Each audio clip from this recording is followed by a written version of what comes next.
Aleyküm. Bugün miladi 24 Ağustos 2022 Çarşamba, Hicri 1444 26 Muharrem.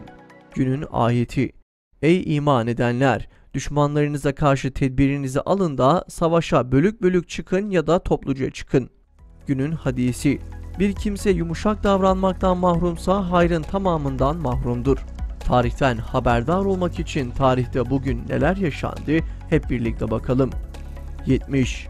Vezüv yanardağı püskürdü. Pompei, Herculaneum ve Stabiae şehirleri volkanik küller altında kaldı.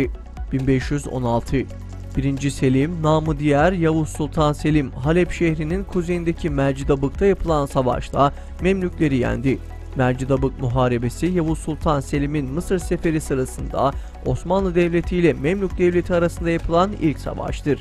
Muharebenin sonucunda Suriye, Lübnan ve Filistin Osmanlı topraklarına katıldı. 1891. Thomas Alva Edison hareketli çekim yapan kameranın patentini aldı. 1923.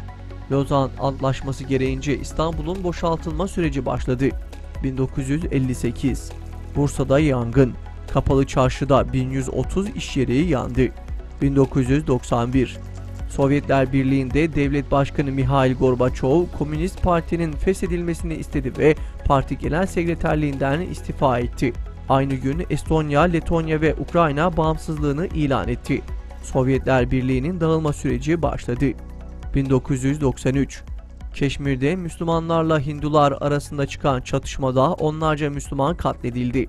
Irkçılığın ve İslam düşmanlığının yıllarca hüküm sürdüğü ve putperest çoğunluğun oluşturduğu Hindistan'da Keşmir sorunu İslam ümmetinin kanayan yarası olarak tazeliğini halen korumaktadır. 2014. Asimilasyon ve terör eylemlerine devam eden Komünist Çin Devleti, işgal ettiği Sincan Uygur özel bölgesinde 8 Müslüman Uygur'u daha terör saldırısı yaptıkları bahanesiyle idam etti.